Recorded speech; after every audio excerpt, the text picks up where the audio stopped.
Sebab itu untuk keluarga dia sendiri, dia nak mewujudkan satu kepercayaan, keyakinan dan akidah Trinity Tuhan berkeluarga, the family of God.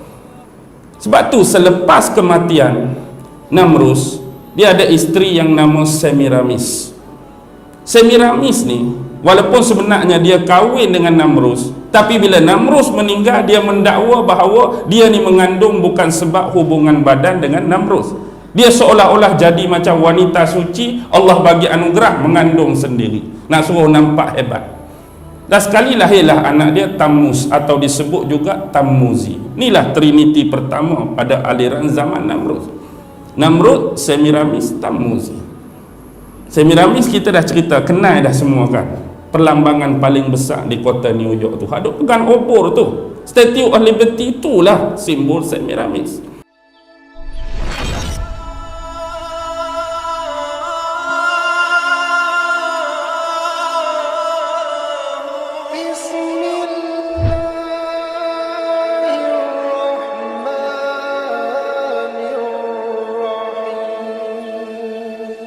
Bila kita dah banyak keliru, bila kita dah banyak kabur, bila kita dah banyak kehilangan arah, inilah peluang-peluang yang akan digunakan oleh pengaut-pengaut keuntungan dan laba-laba dunia, akan digunakan oleh kumpulan-kumpulan, syarikat-syarikat ataupun organisasi-organisasi tertentu, yang mana perkumpulan ataupun organisasi ini saban hari, setiap masa, ketika dan waktu adalah mereka-mereka yang memusuhi Islam, sedaya upaya untuk menyuntik dakyah-dakyah bagi melemahkan agama, bagi melemahkan akidah, bagi melemahkan keyakinan dan kepercayaan kita kepada Allah, kepada agama, kepada Rasul dan seumpama dengannya.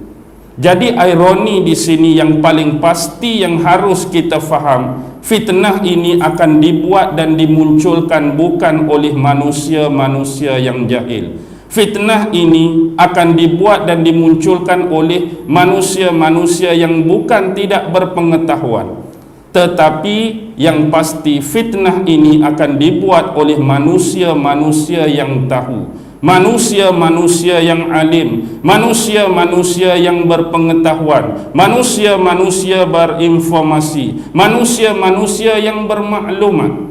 Sebab mereka fahamlah, tetapi garis kasar sejarah perjalanan mereka telah tersasar, mereka telah tersalah dan terseleweng, menjebakkan diri mereka bersama kumpulan-kumpulan yang nak memalingkan agama Allah daripada penganutnya, semata-mata nak mengaut keuntungan dunia. Mungkin dia nak kesenangan dunia yang bersifat sementara, mungkin dia nak kemewahan dunia yang bersifat sementara, mungkin dia nak pangkat, darjat, glamour tertentu yang bersifat sementara.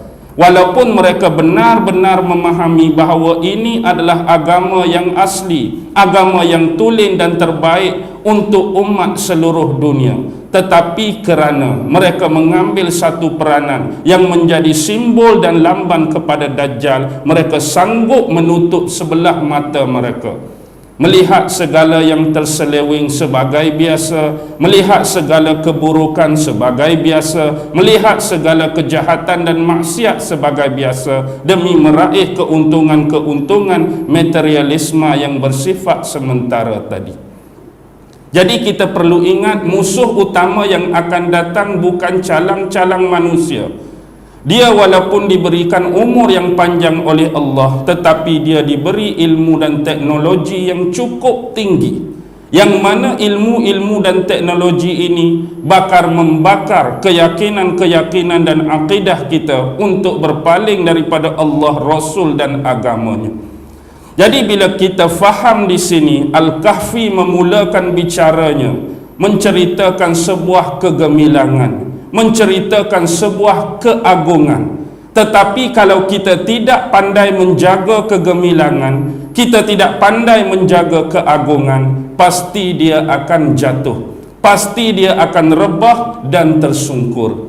Dan ini adalah pemula kembali kepada kita untuk sama-sama bangkit daripada lena, untuk sama-sama bangkit daripada tidur, untuk sama-sama keluar daripada gua, Untuk apa? Membangunkan kembali agama Allah Subhanahu wa ta'ala, berpaksikan kepada Al-Quran, berpaksikan kepada sunnah Nabi. Tidak perlu lagi kita menunggu, kerana tidak akan turun kitab yang baru kepada mana-mana Nabi, dan tidak akan pernah lagi turun sunnah-sunnah kepada mana-mana Rasul selepas ini. Jadi inilah peluang. Jadi akibat daripada kekaburan dan kekeliruan inilah maka akan timbulnya kekafiran dan keingkaran. Yang tang kafir ni amat berbahaya. Pernah disabdakan oleh Rasulullah, antara yang paling ramai pengikut Dajjal di akhir zaman ialah umat Yahudi dan kaum wanita. Yahudi kita tak heran, Yahudi kita tak pelik, sememangnya golongan terbesar mereka banyak memusuhi agama Allah, walaupun kita tidak pernah menafikan wujudnya kumpulan-kumpulan yang baik, seperti yang terjadi di serata dunia, seperti kumpulan Najrad, seperti kumpulan Agudat Israel dan beberapa perkumpulan yang lain. Mereka adalah Yahudi-Yahudi ortodok yang masih sayangkan agama mereka dan nak mewujudkan kecintaan dan keamanan atas dunia ini. Tetapi yang menjadi kebimbangan kita ialah kaum wanita. Kaum wanita ini bersifat umum, maka di dalamnya pasti ada kumpulan-kumpulan yang memang telah kafir, yang memang telah tersalah, yang memang telah terseleweng. Tetapi dalam masa yang keemasan inilah Dajjal akan gunakan sepenuhnya peluang untuk meraih kumpulan yang menjadi musuh bagi dia, iaitu umat Islam di kalangan wanita. Jadi dalam masa yang sama kita perlu berhati-hati. Jagalah keluarga masing-masing agar isteri-isteri kita, anak-anak perempuan kita, adik-adik perempuan kita, anak-anak saudara perempuan kita, anak-anak jiran dan tetangga kita, anak-anak qaryah dan kampung kita, agar tidak terjebak dalam fitnah yang bakal melanda umat akhir zaman, umat Nabi Muhammad sallallahu alaihi wasallam. Satu lagi perkara yang saya nak sebut, keingkaran. Keingkaran boleh berlaku dalam dua konteks. Pertama, ingkar kerana lalai dan jahil. Mereka ingkar kerana mereka tak faham. Mereka ingkar kerana mereka tak tahu. Mereka ingkar kerana tak mahu mengkaji. Mereka ingkar kerana tak mahu belajar. Tetapi ada konteks yang kedua, ingkar kerana tahu dan faham. Ini yang paling menjadi permasalahan utama. Saya nak sebut di sini secara terbuka. Bila kita terlibat dalam medan dan dunia dakwah, kita akan bertemu dengan dua macam konsep. Satu, ramai orang yang suka kita. Di sana akan terbitnya pujian-pujian. Dan kumpulan yang kedua, ada orang yang tak suka kita. Di sana terbitnya tohmahan, makian dan cacian. Ini dunia biasa dalam medan dakwah. Tetapi di sana adanya lontaran-lontaran yang tidak berasas. Contohnya bila kita mengkaji tentang ilmu yang disebut sebagai eskatologi. Itu ilmu fitan yang menceritakan tentang strategi-strategi dan taktik-taktik musuh Islam di akhir zaman dan bagaimana untuk menangani dan menanggapinya. Dia juga membicarakan tentang strategi-strategi perang di akhir zaman. Inilah eskatologi.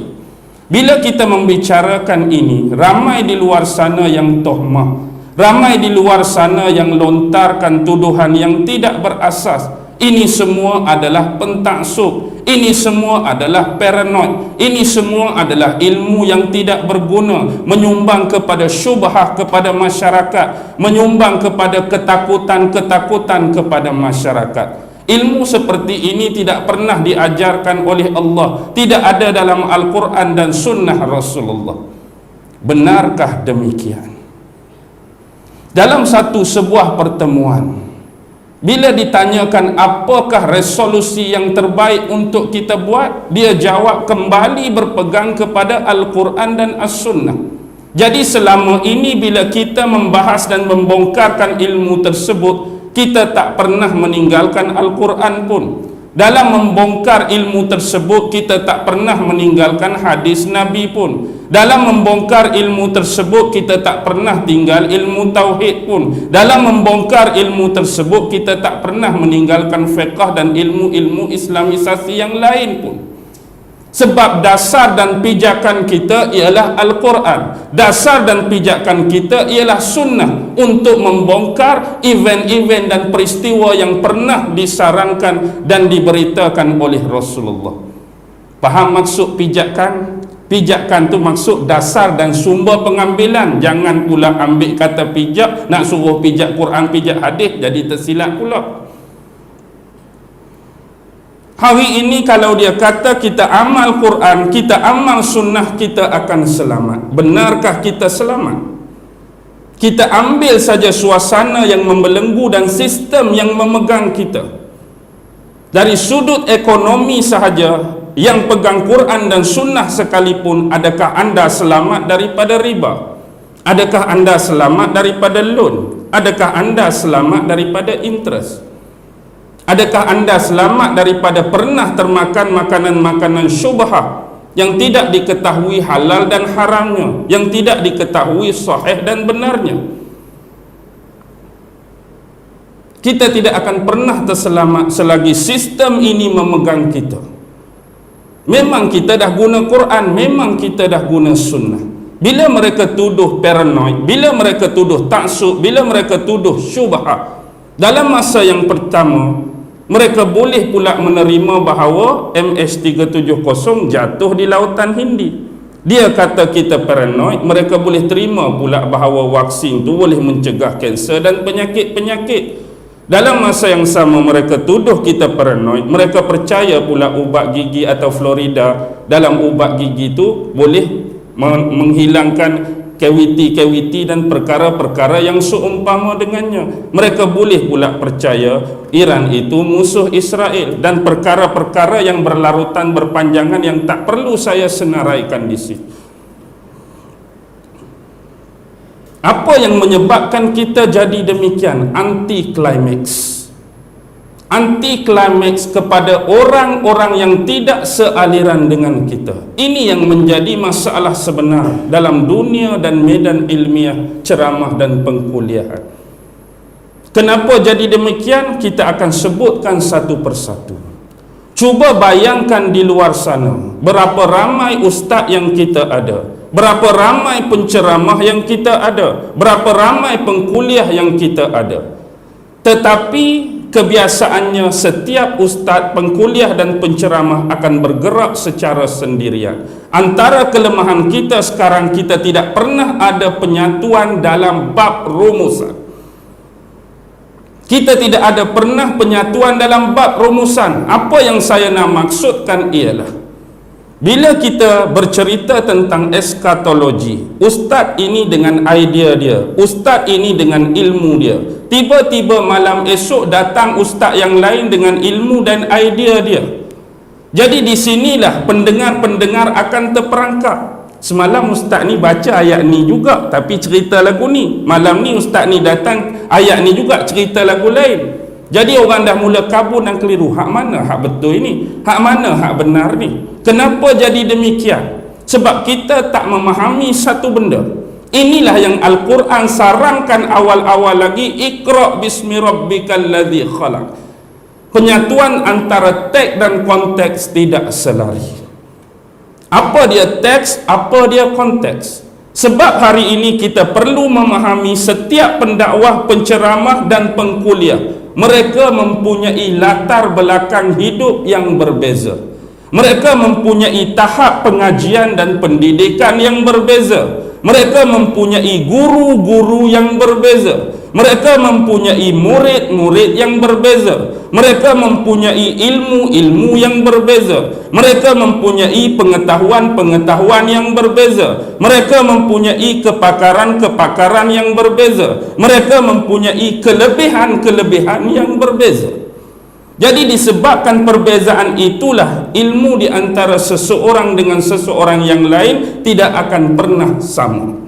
Tetapi di dalam ketidaksamaan itulah apa yang saya maksudkan, kita tidak pernah duduk semeja untuk menyatukan setiap rumusan apa yang terbaik bagi isu ini, apa yang sebenar berlaku bagi isu ini, apa sebenarnya yang betul bagi isu ini, apa sebenarnya yang tulen bagi isu ini, apa sebenarnya yang palsu bagi isu ini. Faham ke tak ni? Baik, kita tengok beberapa perkara. Kalau mereka kata apa yang kita buat sekarang adalah taksub, paranoid dan syubhah, mengkaji tentang konspirasi-konspirasi yang telah dibuat oleh musuh-musuh Islam untuk menyuntik, meracuni, menghancurkan dan memusnahkan Islam. Mereka sebenarnya tidak pernah memahami antara teks dan konteks. Iqra' sebenarnya mengajar kita untuk mencari ilmu dengan lebih luas dan mendalam. Kita hari ini bukan sekadar untuk mentilawahkan Al-Quran, tetapi mengiqra'kan Al-Quran. Sebab antara tilawah dan iqra' jauh lebih besar peranan dia dalam mencari ilmu. Iqra' bukan sekadar baca, iqra' bukan sekadar kaji, iqra' bukan sekadar analisis, iqra' bukan sekadar bedah.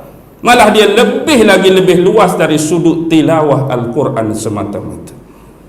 Sebab itu dalam Al-Quran bila kita bertemu teks bulan, kita bertemu teks bintang, kita bertemu teks matahari, kita bertemu teks gunung ganang, kita bertemu teks sungai dan laut. Selagi anda duduk di hadapan Al-Quran membaca teks-teks tersebut, anda tidak akan pernah mengenali bulan, bintang, matahari, gunung ganang dan laut sekiranya anda tidak mengambil konsep yang kedua, iaitu kontekstual. Duduklah bersila lama mana depan Quran, selagi anda tak keluar rumah cari bulan, anda tak akan pernah kenal bulan. Duduklah depan Quran, anda tak keluar rumah cari matahari, anda tak akan pernah kenal matahari.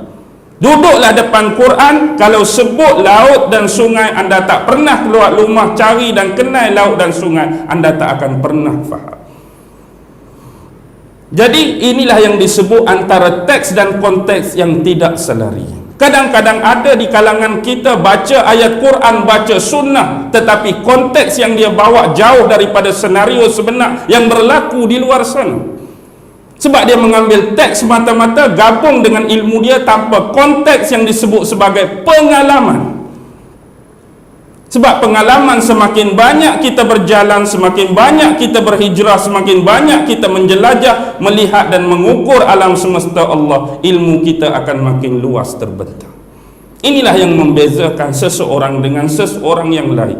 Bahkan tidak pernahkah kita melihat bahawa Allah banyak menyarankan ayat-ayat afalam yasiru fil ardi awalam yasiru fil ardi, tidakkah kamu berjalan di atas muka bumi, cuba kamu berfikir, cuba kamu merenung, cuba kamu tadabbur. Ini semua adalah ayat-ayat yang bersifat konteks tentang teks asal yang terkandung dalam Al-Quran.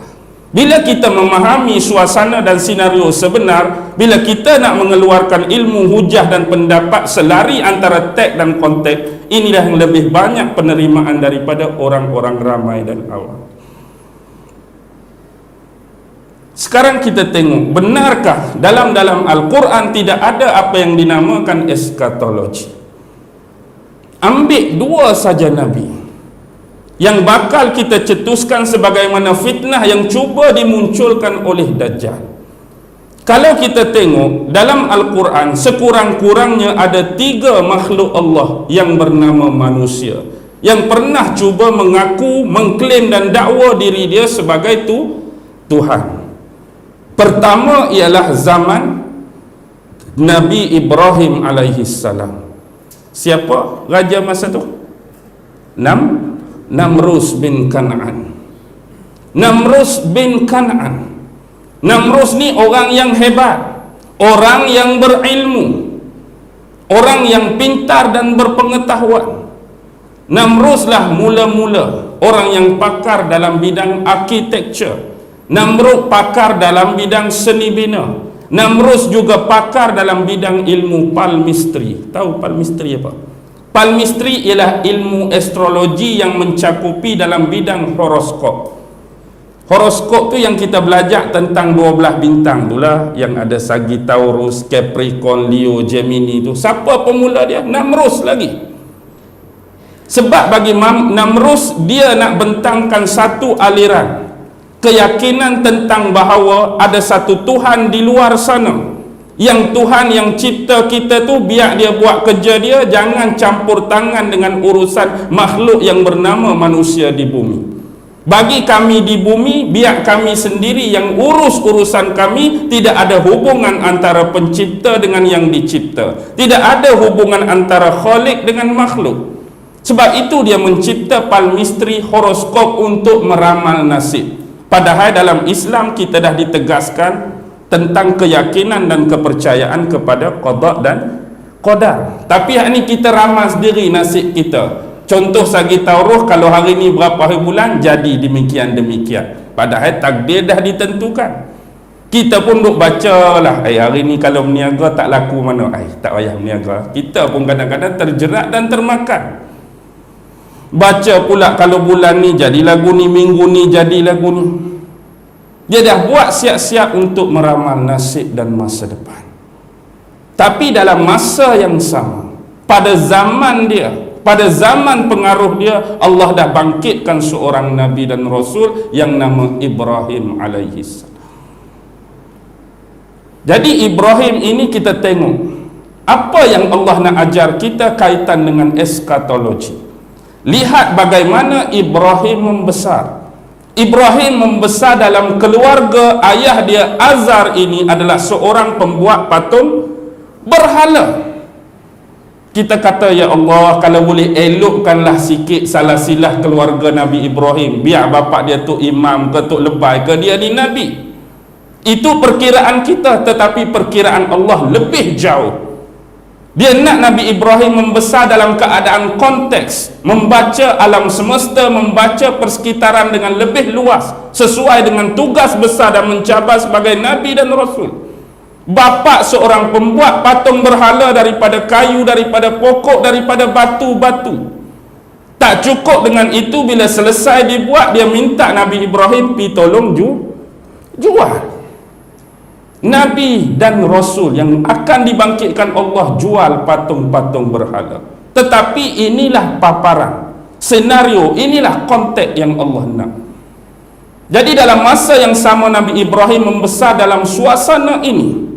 Tetapi bila dia nak jual, dia kata apa? Wahai manusia-manusia yang tidak berakal, kalau kamu nak beli, untuk apa kamu membeli sebuah patung yang tidak dapat memberi dan manfaat dan mudarat pun pada kamu? Agak-agak cakap lagu tu laku dak barang kita. Memang tak mau bagi laku, sebab dia nampak dah dan dia sebut kepada ayah dia bahawa tidak logik dan tidak mungkin Tuhan kita ini diperbuat daripada kayu, Tuhan kita diperbuat daripada batu, dan kita pula yang buat dia. Kita panggil dia Tuhan sedangkan kita yang buat dia. Ini logik yang terbit daripada pemikiran senario dan konteks tadi. Seterusnya bagaimana kita lihat dalam persepsi dan skop yang kedua. Bila Nabi Ibrahim mula nak mencari-cari pencipta sebenar, dia nak cari Allah, nak cari Tuhan. Gambaran dalam Al-Quran, malam-malam dia tengok alam semesta, dia tengok bintang. Buat pertama kali dia anggap bintang tu Tuhan. Tapi bila waktu siang, hilang dah sirna bintang. Tak mungkin ini pencipta, tak mungkin ini Tuhan. Malam saja ada, siang tak ada, tak mungkin. Kadang-kadang dia tengok satu makhluk Allah yang lain yang nama bulan, cantik, purnama, indah, sedap mata memandang. Ni pun mungkin Tuhan. Tetapi bulan hanya nampak pada waktu malam. Siang tak ada, tak mungkin pencipta, tak mungkin Tuhan. Bila tiba waktu siang, tengok pula matahari. Lagi besar dari bulan, lagi besar kuasa cahaya dia, lagi power cahaya dia. Ni mungkin Tuhan. Tapi bila sampai masa, matahari pun akan terbenam. Takkan siang saja Tuhan ada, malam pula tak ada. Mencari-cari. Sebab apa? Kontekstual, berinteraksi dengan alam semesta. Untuk apa? Untuk mengidealkan pemikiran Nabi Ibrahim. Sampai pada konsep yang ketiga. Pernah Dalam konteks itu Allah minta Nabi Ibrahim ambil 4 ekor burung. Dia suruh rabik-rabikkan burung tu, koyak-koyakkan burung tu.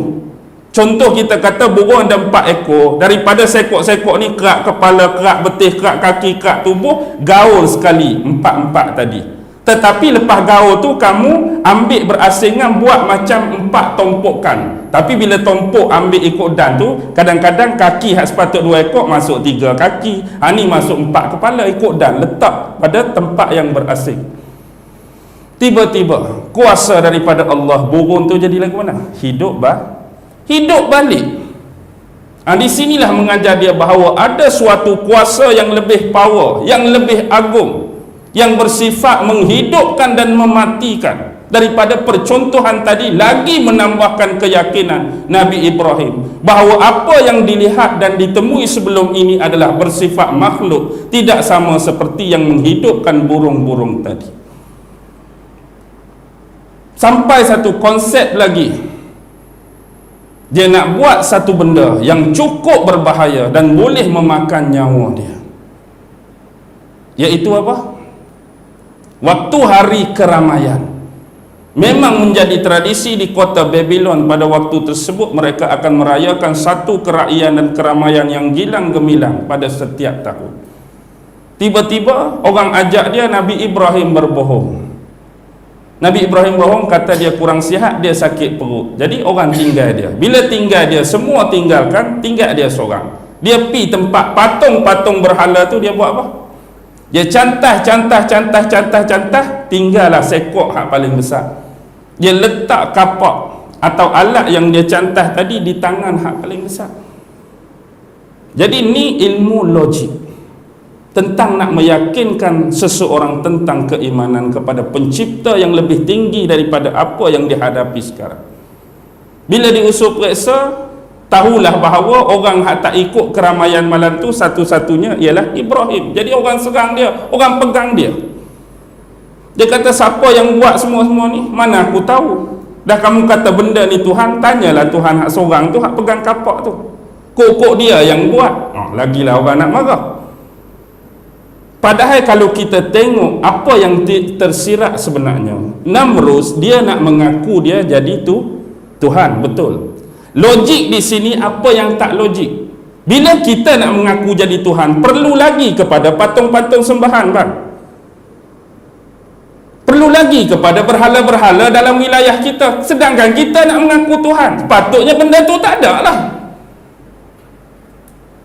Aku seorang Tuhan, buat apa berhala? Aku seorang Tuhan, buat apa patung? Tapi kenapa sistem patung dan berhala wujud? Sebab apa? Sebab Namrus pun tahu dia pun bukan Tuhan, dan dia juga mempercayai banyak dewa. Banyak nama-nama dewa yang sudah wujud. Sebab itu untuk keluarga dia sendiri, dia nak mewujudkan satu kepercayaan, keyakinan dan akidah Trinity Tuhan berkeluarga, the family of God. Sebab tu selepas kematian Namrus, dia ada isteri yang nama Semiramis. Semiramis ni walaupun sebenarnya dia kahwin dengan Namrus, tapi bila Namrus meninggal, dia mendakwa bahawa dia ni mengandung bukan sebab hubungan badan dengan Namrus. Dia seolah-olah jadi macam wanita suci, Allah bagi anugerah mengandung sendiri, nak suruh nampak hebat. Dan sekali lahirlah anak dia Tammuz, atau disebut juga Tammuzi. Inilah Trinity pertama pada aliran zaman Namrus. Namrud, Semiramis, Tammuzi. Semiramis kita dah cerita, kenal dah semua kan. Perlambangan paling besar di kota New York tu, ada pegang obor tu, Statue of Liberty, itulah simbol Semiramis. Bukan saja-saja tu. Jadi bila lahirnya Tammuz, waktu duk mengandungkan itulah dia buat pohon evergreen. Di pohon itulah dia menggantungkan hadiah-hadiah untuk roh siapa? Roh Namrus. Seolah-olah Tammuz adalah Namrus kaplikan, Namrus duplicate bagi Tammuz ni duplicate ataupun kaplikan bagi Namrus tadi. Pohon evergreen ni yang diperbesarkan dan menjadi pohon Christmas dalam agama Kristian. Sebab dia pun bawa aliran pagan kuno yang ni juga. Walaupun kita tahu dalam Islam, inilah bijaknya kenapa Allah cuba meleraikan fitnah tersebut dengan menjadikan Maryam mengandung tanpa bersuami. Lalu inilah yang digunakan sepenuhnya fitnah terhadap Nabi Isa. Nak cakap Allah tu dah jadi macam bapa, Ruhul Kudus, Nabi Isa tu anak Tuhan. Seolah-olah Trinity, dan Trinity wujud dalam semua agama dalam dunia kecuali Islam. Dan Nabi Ibrahim nak cantas awal lagi, so tinggal seorang sebagai kiasan. Walaupun hak tu bukan hak betul, hak tu memang bukan hak tulis, tapi nak terus satu saja, yang banyak-banyak ni saya apa? Lalu akhirnya sampai kepada skop yang kelima, dia berdepan dengan Namrus sendiri. Bila berdepan, inilah dia berdebat dengan ilmu, walaupun dalam bentuk logik. Agak-agak kalau dia bacakan ayat-ayat daripada suhuf yang diturunkan kepada Nabi Ibrahim, Namrus nak terima pakai tak? Ni ayat yang Allah turun pada aku, bila aku baca kamu kena dengar. Dia nak dengar dah agak-agak. Namrus tak akan dengar. Jadi guna ilmu logik yang Nabi Ibrahim belajar daripada senario alam semesta dan konteks tadi. Bila dia tengok satu perkara yang Allah menghidupkan burung tu, bila Namrus tanya apa yang Tuhan kamu boleh buat, ikuti perbicaraan dan debat ni dalam surah Al-Baqarah ayat 258. Tak boleh tengok. Nabi Ibrahim kata, Tuhan aku boleh menghidupkan dan Tuhan aku boleh mematikan. Oh, Namrus kata, kalau lagu tu aku pun boleh. Dia pun suruh pengawal dia pergi ambil 2 orang dalam penjara. Satu dia bunuh, satu dia tak bunuh. Hak aku tak bunuh, aku menghidupkan. Hak aku bunuh ni, aku mematikan. Aku pun boleh buat. Nabi Ibrahim kata apa? Tu bukan menghidup dan mematikan. Yang ni kamu tak bunuh, yang ni kamu bunuh. Kalau kamu betul-betul boleh menghidupkan, hak kamu bunuh ni, cuba perhidup balik. Oh, tak boleh dah. Tersekat dah dia. Dia dah kalah dah. Tapi dia tanya lagi, apa lagi yang Tuhan kamu boleh buat? Dia ingat perlambangan senario alam semesta. Dia tengok bulan, bintang, matahari. Tuhan aku boleh menaikkan matahari dari timur dan membenamkan matahari ke barat. Kalau kamu nak mengaku kamu Tuhan, cuba kamu buat terbalik. Matahari naik ke barat, terbenam ke timur. Agak-agak Namrus boleh buat ke tak?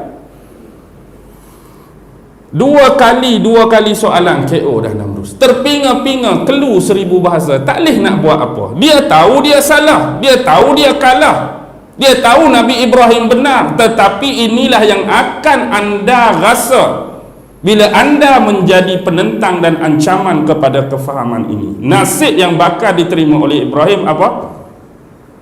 Dibakar.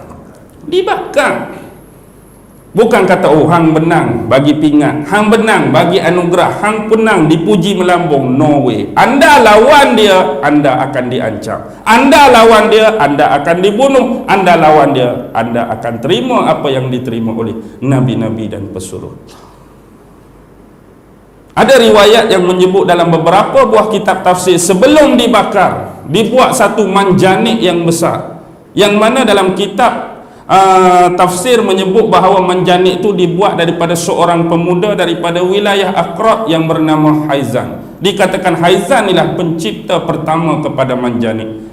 Manjanik itu macam, dia ada macam satu bekas, kita tarik dia tu macam letak batu orang perang kota-kota dulu hak lancak tu. Jadi dia letak Nabi Ibrahim atas tu, dia nak baling kat mana? Baling kat bukit, baling kat gunung. Seolah-olah baling dengan kuat tu nak suruh bila kena bukit gunung bersepai, hancur, pecah tubuh Nabi Ibrahim.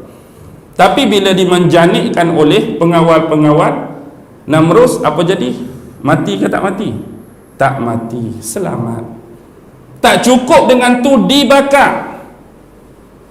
Bila dibakar, apa zikir Nabi Ibrahim? Hasbunallahu wa ni'mal wakil. Hasbunallahu wa ni'mal wakil. Api tidak akan pernah dapat membakar Nabi Ibrahim dengan kuasa Allah. Itu bukan masalah mukjizat, bukan masalah kuasa. Sekarang nasib yang diterima Nabi Ibrahim, clue yang saya nak cerita bila anda lawan mereka. Sebab Nabi Ibrahim seorang kena bunuh. Kalau anda ramai, apa akan jadi pada negara anda? Kalau anda ramai, satu negara lawan dia, satu kumpulan lawan dia, satu organisasi lawan dia, dia akan serang anda, dia akan hancurkan anda, dia akan musnahkan anda. Sebab peperangan boleh dirancang. Ini adalah salah satu strategi yang mereka buat sejak zaman berzaman. Perang tak pernah sebenarnya ada terjadi secara kebetulan. Perang sememangnya sudah dirancang baik, perang pertama ataupun perang akhir zaman yang akan datang. Sebab bila kita tengok statistik dan analisis, sebenarnya ramai manusia mati bukan disebabkan penyakit. Ramai manusia mati disebabkan peperangan. Penyakit kanser, penyakit AIDS mungkin boleh mati 100 orang sehari, 200 orang sehari.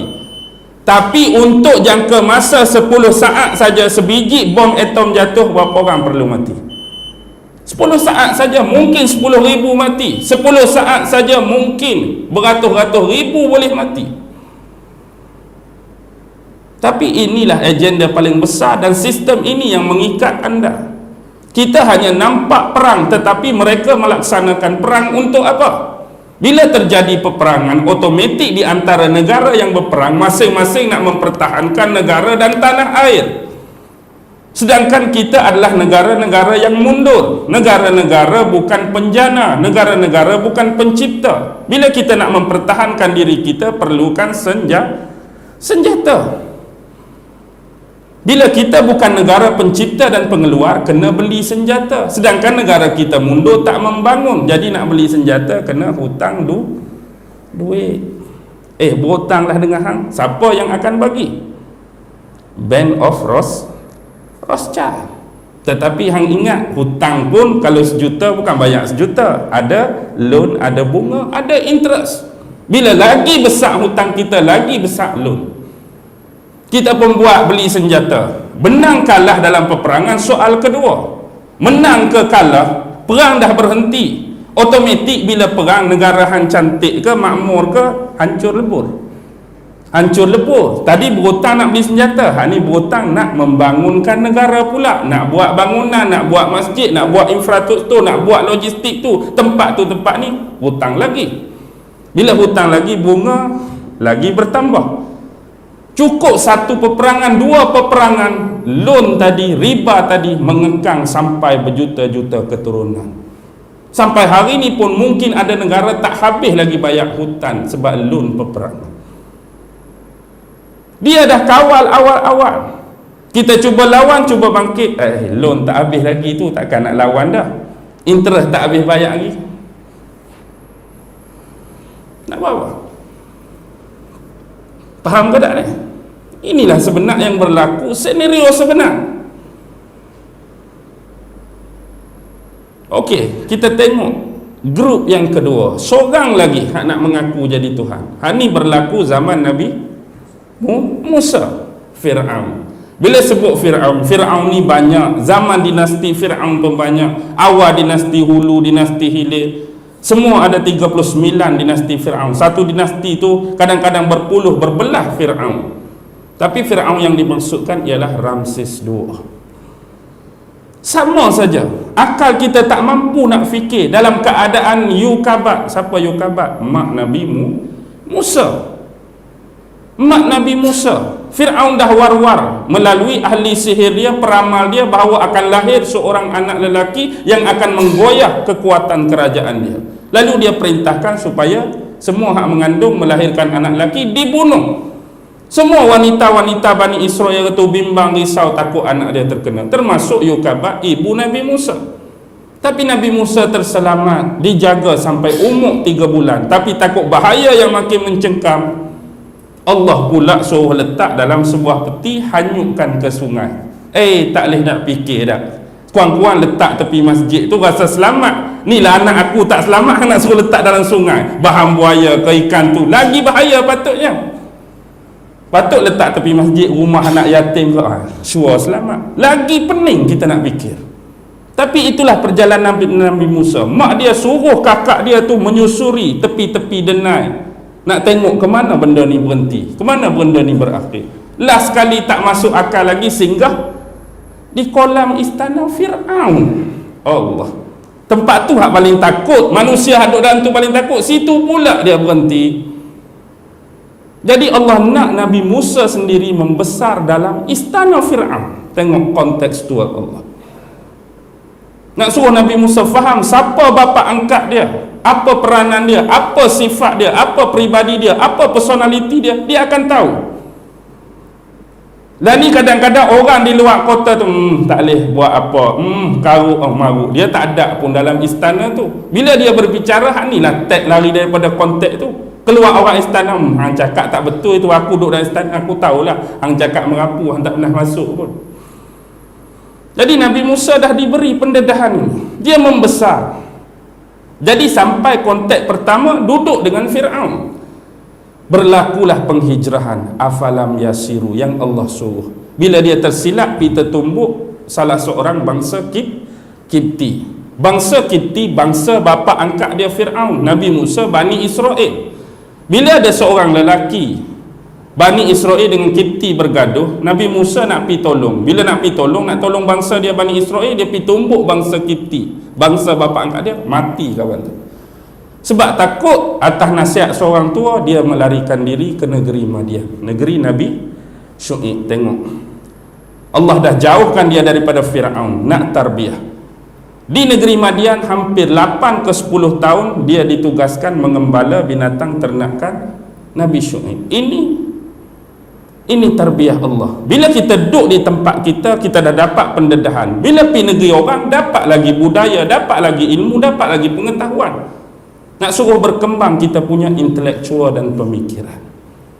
Bila sampai masa izhab ila fir'auna innahu tagha, kembalilah, pergilah kepada Fir'aun, sesungguhnya dia telah melampaui batas. Jadi sampai masa kembali semula ke Mesir. Konteks ketiga, Allah panggil sendiri bila dia singgah dengan isteri dia Safura di kaki gunung Bukit Tur Sina. Naikkan dia ikut satu cahaya yang dia nampak. Situlah lembah Muqaddas Situa, tempat yang suci. Allah tarbiyah terus di situ, bercakap dengan Allah secara terus dan langsung. Wahai Musa, apakah yang berada di tangan kanan kamu? Ini adalah tongkat aku. Aku gunakan untuk menampung tubuh dan badanku sewaktu berjalan. Rujuk surah Taha. Aku gunakan untuk bedai daun-daun kayu nak bagi makan haiwan-haiwan gembalaan dan ternakanku, dan berapa kegunaan lain. Kita dah cerita pasal konsep ni dulu. Tentang konsep jawab apa yang ditanya. Allah tanya ringkas, mudah. Apa di tangan kanan kamu? Jawapan Musa patutnya tongkat, cukup.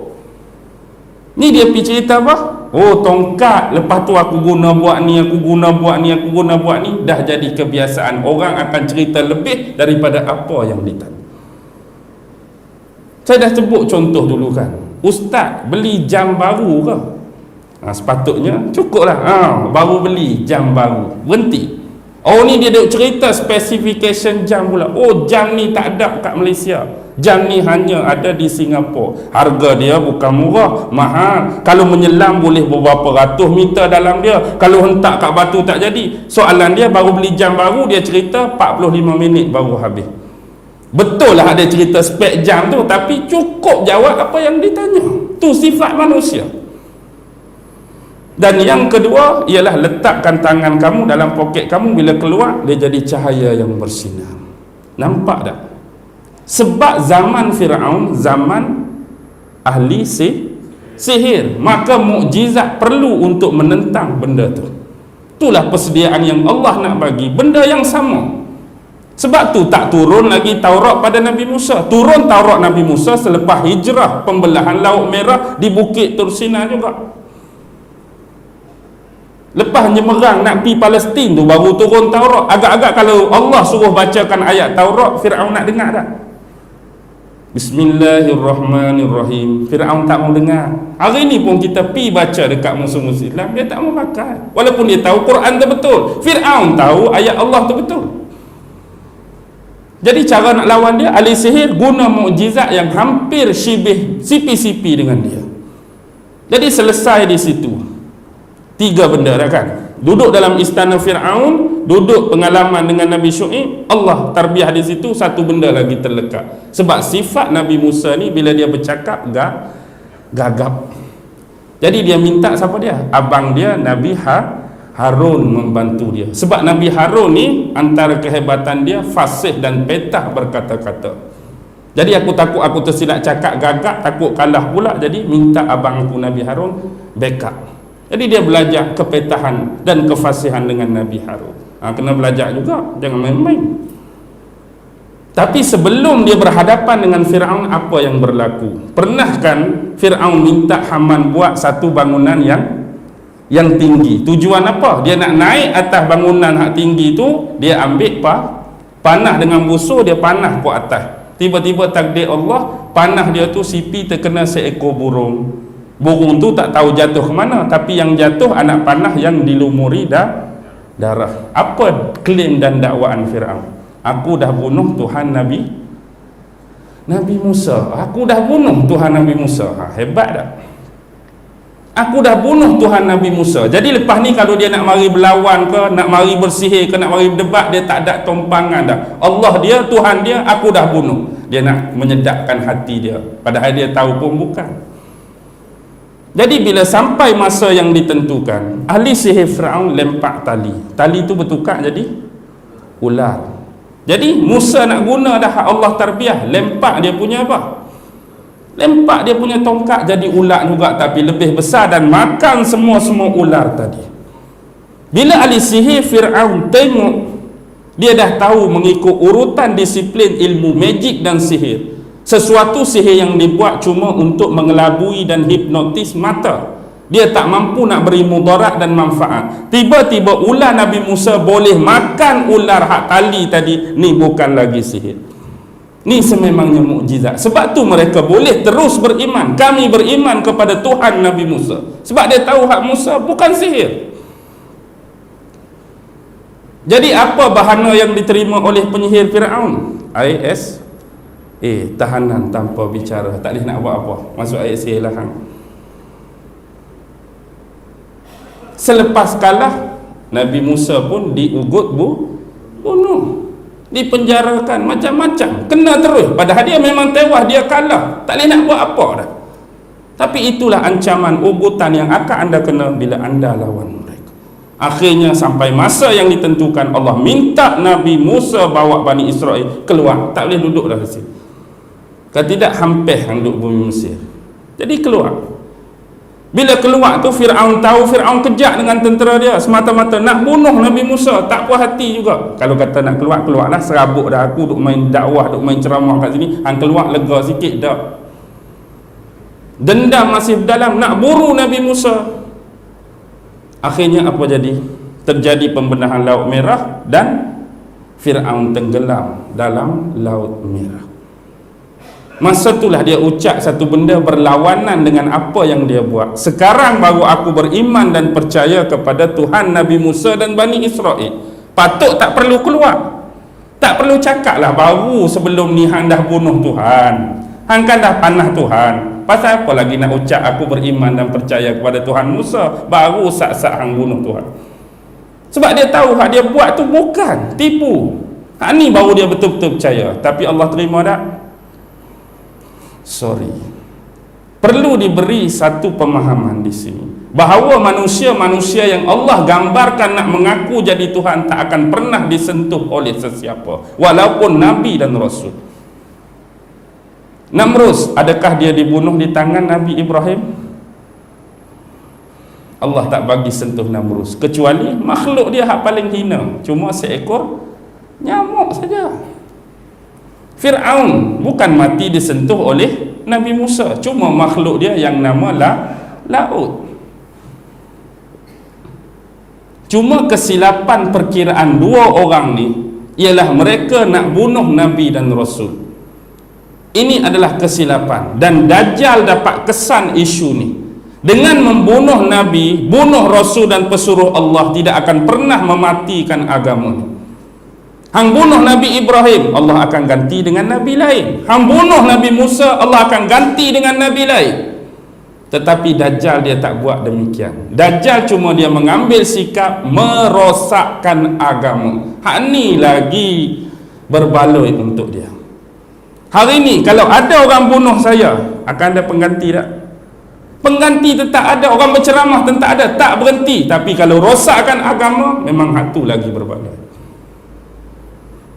Dajjal dia tak bunuh Nabi, dia tak bunuh Rasul. Nak bunuh macam mana? Dia bukan zaman Nabi dah. Satu hal, dia rosakkan agama, itu lebih berbaloi. Agak-agak tiun kepada kafir tak nampak lagi tak? Saya nak habaq ni. Sekarang anda lebih jelas. Jadi eskatologi dah dimulakan oleh Nabi-Nabi dulu lagi, melalui pengalaman teks dan kontekstual. Hak ni yang kita nak sebut. Ni cerita dalam Quran ke kitab Weda ni? Quran. Patuh manakah kita tak pakai Quran? Patuh kita baca tentang kepentingan surah Kahfi tadi, sunnah ke mari mana? Hadis Nabi ke mari mana? Hadis Nabi. Cuma itulah kata, sebab ilmu berbeza, pengalaman berbeza, kehidupan berbeza. Kenapa jadi demikian? Kita buka. Boleh lagi je sikit? Kau nak berhenti dah? Okey, sikit saya nak buka. Perbezaan yang sebenar kita Allah dah tunjuk pada awal surah Al-Kahfi. Sebab kita hari ni banyak berdebat tentang isu kuantiti, ataupun orang sebut kuantitatif. Kita jarang nak berdebat tentang isu kualiti ataupun kualitatif.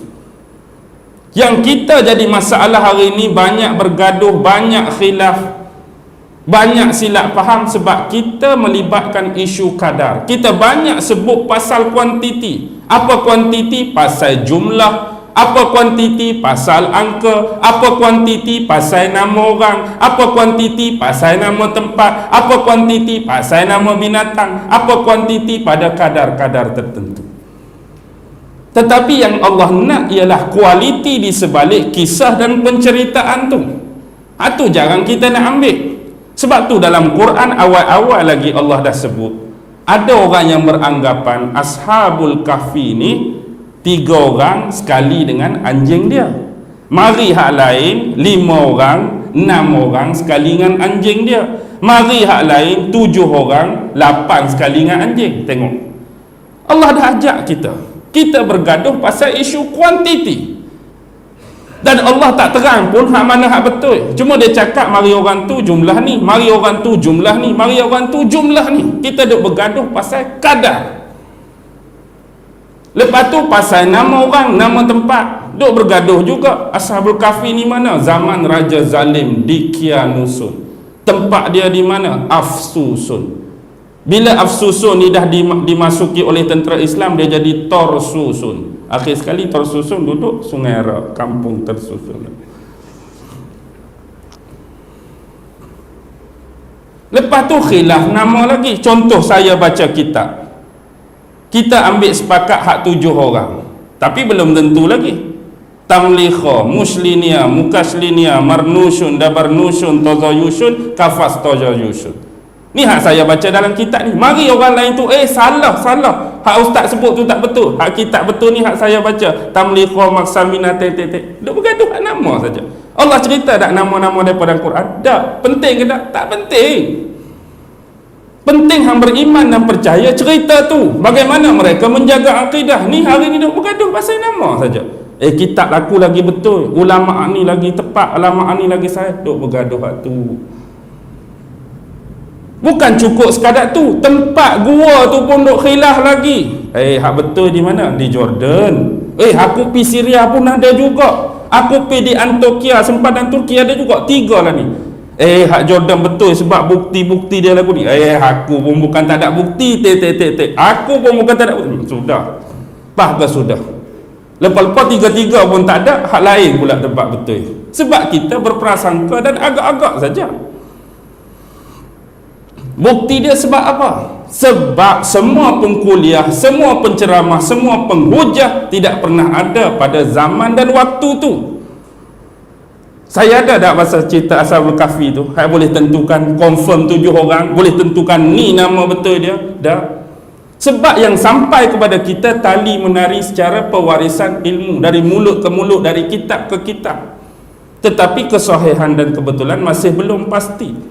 Cuma kualiti yang Allah nak supaya beriman dengan kisah ni tentang Ashabul Kahfi. Sebab tu dalam setiap cerita Nabi dan Rasul tak akan pernah ada tempat lahir Nabi, ada tak?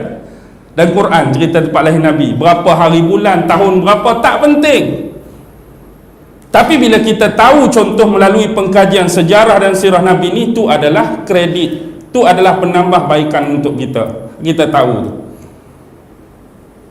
Tak cukup dengan tu pula bergaduh berapa tahun tidur, betul? 300 tahun tambah 9 tahun. Hak betulnya 300 ke 9 tahun. Pasal apa Allah buat ayat lagu ni? 300 tahun tambah 9. Pasal apa tak boleh sebut ke 309 tahun terus? Buat ayat 300 tambah 9. Nak suruh kita main dengan angka, nak suruh matematik, nak suruh kadar, nak suruh jumlah. Dalam benda ni ada dua ulama berselisih. Satu pemahaman tentang tempoh. Bila sebut tentang tempoh, 300 tahun mewakili tahun Hijri, lebih pendek. 309 tahun mewakili tahun Masihi, Luna dan Solar kita panggil. Baik. Satu lagi perbahasan tentang tempoh. Satu lagi ada ulama kata bukan demikian. Contoh dia ambil dengan konsep manusia tidur. Yang dia tidur memang 300 tahun, tapi tambah 9 iaitu waktu berbolak balik tu. Kan dia sebut dalam Al-Quran tu, bila waktu pagi cahaya matahari tu terbit daripada timur masuk dalam satu lubang. Bila kebetulan Ashabul Kahfi tu tidur, kena cahaya matahari tu menghadap dia. Jadi bila matahari nak terbenam, dia akan masuk kok belah barat cahaya tu, Allah akan balik dia. Sebab apa? Nak jaga kualiti kulit. Sebab satu benda kalau tak kena cahaya, dia akan cepat rosak. Macam kita tanam tumbuhan, didedahkan pada matahari, kurung dalam tempurung. Hak mana agak hidup elok? Hak kena matahari. Allah nak bagi juga kena konsep. Inilah sebut 300 tahun tidur, hak 9 tahun tu berbalik. Macam konsep kita tidur. Siapa yang tidur pukul 10 bangun subuh pun kalau tidur lagu ni, duduk lagu ni ya, tak ada bergerak dah. Angkat tangan. Ustaz, kalau saya tidur lagu ni memang 8 jam pun lagu ni lah, tak ada kata kok ni, tak ada, hang bohong lah. Ni konsep 309 tahun. Ni pemahaman ulama. Okey, itu dia. Tapi hak betul macam mana? Cuba kita baca antara mesej-mesej mutasyabihat. Banyak mesej mutasyabihat. Antaranya walillahil masyriqu wal maghrib dalam surah Al-Baqarah. Bagi Allah lah timur dan barat. Allah nak suruh kenal arah mata angin. Tu kah saja Allah sebut Al-Masyriq wal Maghrib. Ni barat, ni timur. Cukup 2 kali, 3 kali orang boleh tahu dah timur barat. Ni beratus. Timur barat tak berhenti. Apa tujuan dia? Mesej mutasyabihat daripada timur dan barat ialah sesungguhnya agama Allah Subhanahu wa taala, iaitu agama Islam, sememangnya untuk seluruh umat manusia.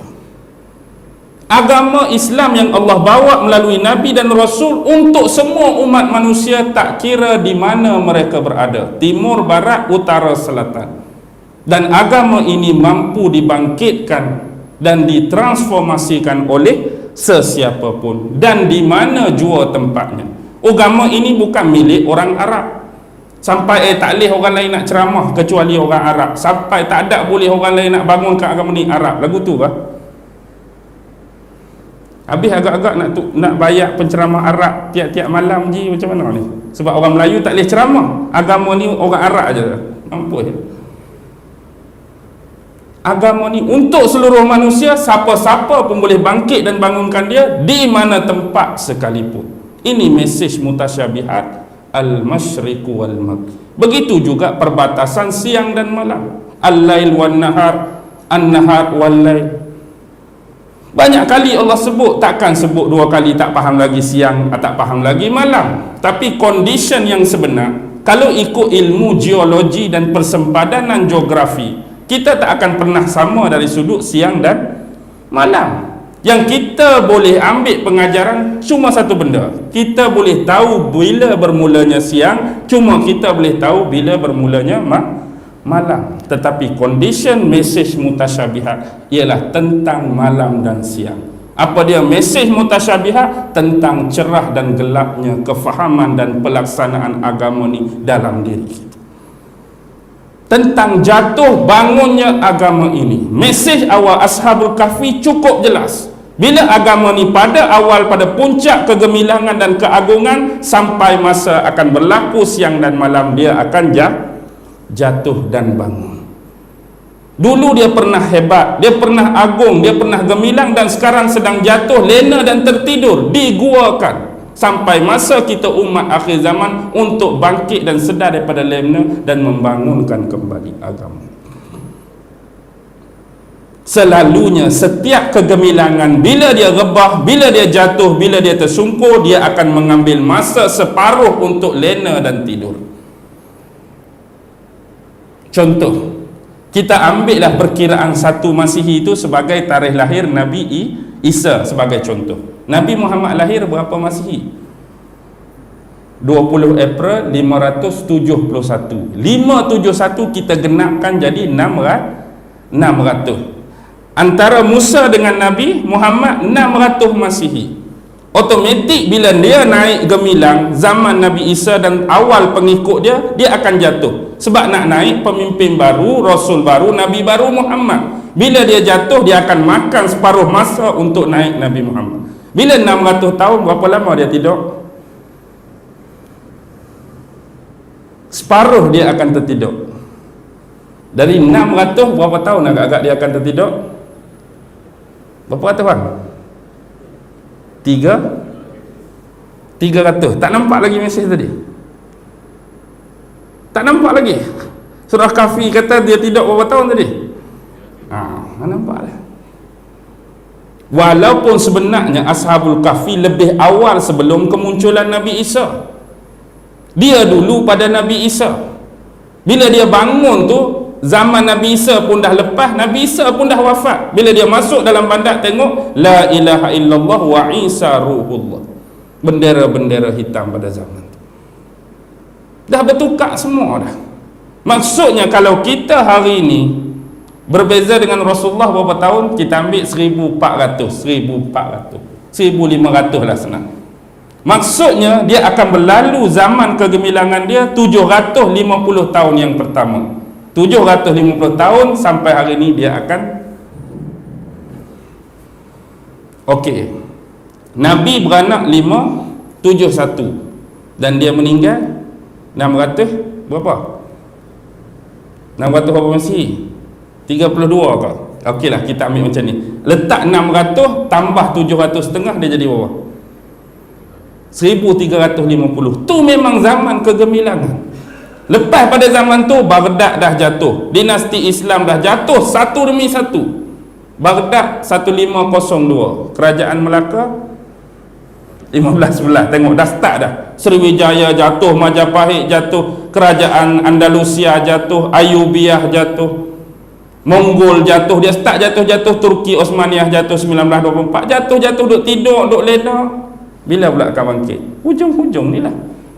Separuh memang dia akan jadi separuh. Inilah pemahaman bicara Al-Kahfi. Tunggu siapa? Imam Mahdi dan Nabi Isa alaihi salam. Hak masa tidur ni lah. Bila tidur mereka keluar, gagal-gagal dalam poket ada apa? Duit buat daripada apa? Duit dinar dibuat daripada apa? Wang mas. Siapa kata wang mas? Alibaba bujang lapuk. Maksudnya anda perlu ada ni akhir zaman. Sebab satu masa lagi musuh-musuh Islam akan tukar konsep duit kertas kepada itulah Nabi suruh simpan emas banyak-banyak. Duit-duit kertas ni tak ada nilai dah lepas ni. Jadi beli emas banyak-banyak. Bukan nak promote orang berniaga emas dak, saya sendiri pun tak ada emas apa. Emas kita ada, hak kita duk melabuk hari-hari itulah. Kadang-kadang sekali, kadang-kadang 2 kali, emas tak ada nilai dah.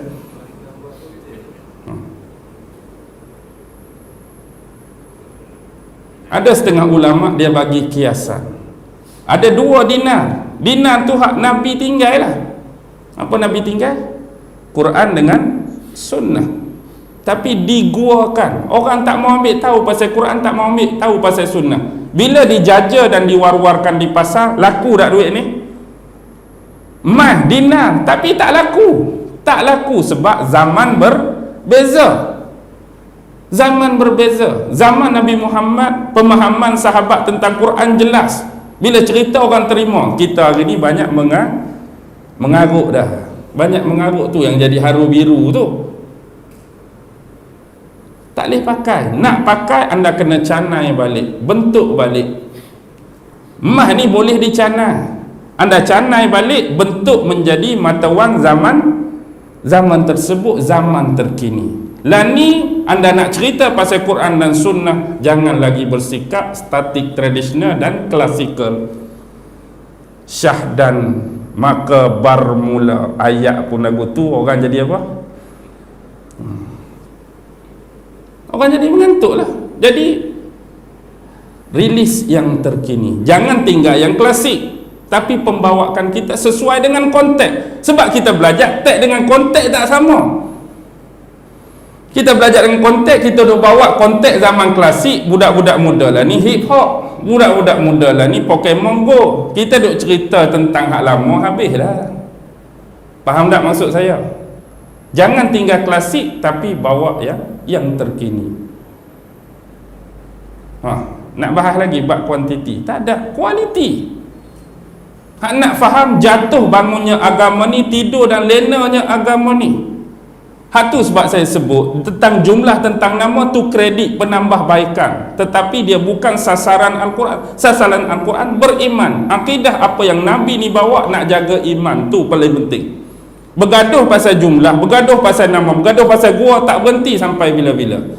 Ambil contoh paling mudah, hak tu jauh dengan kita. Aksiden petang tadi, kereta dengan motor. Abang ni kata motor salah, mari Haji kata kereta salah. 2 orang baru tu, motor salah, Haji kereta salah. Tak jauh dengan kita, baru berapa jam tengok 2 pendapat dah. Abang ni pun cerita, aku kata motor salah sebab lagu ni. Haji dak lagu tu, kereta salah. Tengok 2 orang baru. Lepas tu hak terima ni, hak tak tengok agak-agak jadi lagu mana cerita dia. Hak ambil dengan ni, hang jangan sebut dah, hak betul motor sebab ni tengok. Hang tu pula, Haji tengok kereta, duk bergaduh pula kawan ni. Duk bergaduh. Dah sekali hak ni paling betul, hak ni paling betul. Itulah yang jadi. Yang poin paling penting, aksiden berlaku pada petang Rabu pukul berapa-berapa. Cukup lah, kereta dengan motor. Tu hak betulnya. Poin dia berhati-hati di jalan raya. Tu lah, senang. Sebab tu Allah tunjuk dah, kita hari ni bukan nak kata paranoid, bukan nak kata taksub. Kita duduk atas jalan raya. Kalau nak duduk atas jalan raya, pasal apa kerajaan buat tanda-tanda tu? Supaya berhati-hati. Bukan taksub, bukan paranoid. Kita buat di lebuh raya 110 km. Kita pun 150, 160. Bida'ah 110. Aku naik 104 tak jadi apa pun, tak aksiden pun. Nak kata bida'ah ke papan tanda 110 tu? Nak kata paranoid ke? Nak kata taksub ke? Bukan, nak suruh berhati-hati. Hang naik 106 tak kenal tak apalah, kalau kenal aku nak.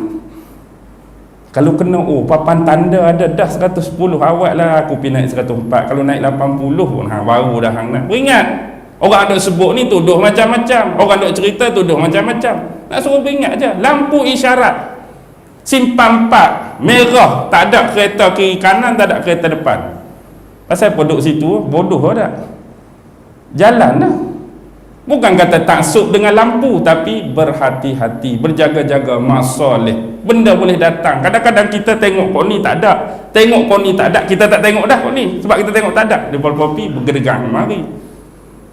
Kita bida'ah ke lampu isyarat merah, taksub kepada lampu isyarat sampai tak boleh pergi. Taksub tak taksub, kalau tak ada polis tak apa. Kalau ada polis, 300 melayang duit lagu tu je lah. Kita ambil sikap berhati-hati sebab dia teori konspirasi. Nama lagi teori. Kita cuma kaji pendekatan-pendekatan yang musuh bawa. Mungkin salah, mungkin benar. Tu saja. Kita bukan nak suruh orang percaya, nak suruh orang takut, tapi nak mendekati apa sasaran yang dia buat. Pengalaman Nabi-Nabi dan Rasul ada cerita. Tu saja. Janganlah bongkak sangat, cuak sangat. Okey, yang terakhir. Rujuk surah Fatir ayat 43-44. Saya nak baca pun takut jadi syarah panjang, baca sendiri. Dalam tu anda boleh temukan apa yang kita boleh kias tentang Freemason, apa yang kita boleh kias tentang Illuminati, yang kita boleh kias tentang Skull and Bone, yang kita boleh kias tentang Claritoria Commission dan beberapa rancangan-rancangan jahat yang lain. Secara umum ayat 43 dan 44 menyebut sesungguhnya mereka adalah kumpulan manusia-manusia yang sombong dan congkak di atas muka bumi, yang sentiasa melakukan perancangan-perancangan yang jahat terhadap Nabi dan Rasul-Rasul. Tetapi perancangan yang dirancang itu tidak mengenai sasaran, tapi dia akan kembali kepada pelaku dia, perancang dia. Tidak pernah kamu melihat apakah rancangan-rancangan yang telah dilakukan umat-umat kafir sebelum ini. Mereka dibinasakan oleh Allah. Tidak akan pernah berlaku pertukaran pada sunnah Allah, dan tidak akan pernah berlaku apa dia ni, tahwilan ni. Satu pertukaran dia panggil Allah. Tak apalah, anda cek sendiri, tengok. Maksudnya tidakkah kamu berjalan di atas muka bumi? Dia suruh orang kafir hari ni melihat apa yang telah berlaku kepada umat-umat sebelum ni yang menentang Allah. Tidakkah kamu sedar umat sebelum kamu tu lebih gah, lebih kuat, lebih gagah, lebih perkasa daripada kamu? Dan tetaplah tidak ada satu pun yang boleh melemahkan Allah, baik di langit, baik di bumi. Sesungguhnya Allah lah yang maha mengetahui dan maha berkuasa. Cuba renung baik-baik ayat ni. Inilah orang-orang, kumpulan-kumpulan grup yang sentiasa memusuhi Nabi-Nabi. Hari ni tak ada Nabi, dia musuhi siapa? Orang-orang Islam yang berpegang teguh dengan agama dia. Tapi rancangan mereka akan berjalan mengikut sunnah Allah. Kalau Allah tak menangkan rancangan mereka, kiamat pun lambat lagi lah. Baru nak buat rancangan, Allah bagi batal. Baru nak buat rancangan, tak jadi. Baru buat rancangan, kena condemn. Kiamat lambat lagi lah. Sebenarnya kita jangan fikir ni sangat. Sebenarnya Allah bagi kepada mereka berjaya tu nak bagi sampai konsep sunnah Allah. Berjaya mereka akhirnya akan memusnahkan mereka dan bagi penyesalan mereka di dunia dan juga di akhirat. Tujuan mereka nak pergi tempat tu lah, akhir zaman tu. Nak bagi mudah, senang lagi orang Islam nak bantai akhir zaman. Dia baca hadis Nabi tentang pohon Gharqad. Betul? Dia percaya ke tak percaya tu? Dia percayalah tu yang dia pergi tanam. Dia buat bangka, segala bangka. Bukan tua bangka, bangka ni tempat bawah tanah tu. Tempat bawah tanah, tempat tidur, tempat makan, tempat minum. Dia tahu sikit lagi akan berlaku peperangan yang besar. Mereka dah bersedia. Kita apa aja? Memang kita sebut Quran Sunnah. Kalau mari peluru dengan bom, cukup ke tak nak guna kuasa kuasa wuduk bak taharah?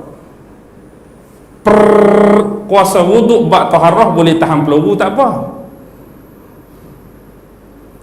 Bukan nak menghina ni, faham tak maksud saya? Bukan tu tujuan kita saja. Belajar agama, tauhid, fiqh, tapi persediaan strategi menentang mereka. Dia kena selarah, dia kena selari.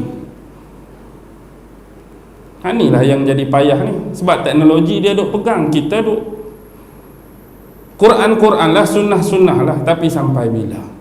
Pelaksanaan kepada pertahanan, kepada defense tak pernah ada. Boleh berhenti ya tak? Boleh berhenti dah? Boleh lah. Fahamlah ni setakat ni? Faham, jelaslah kepada kita.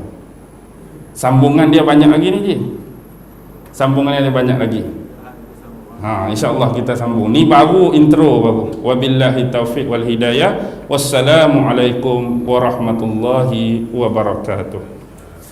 A'udzubillahi minasyaitonirrajim. Bismillahirrahmanirrahim. Allahumma innaka ta'lam anna hadhihi al-quluba qad ijtama'at ala mahabbatik والتقت على طاعتك وتوحدت على دعوتك وتعاهدت على نصرة شريعتك فوسك اللهم رابطتها وأدم ودها واهدها سبلها واملأها بنورك الذي لا يخبو واشرح صدورها بفيض الإيمان بك وجميل التوكل عليك وأحيها بمعرفتك وأمتها على الشهادة في سبيلك إنك نعم المولى ونعم النصير وصلى الله على سيدنا محمد وعلى آله وصحبه وسلم والحمد لله رب العالمين.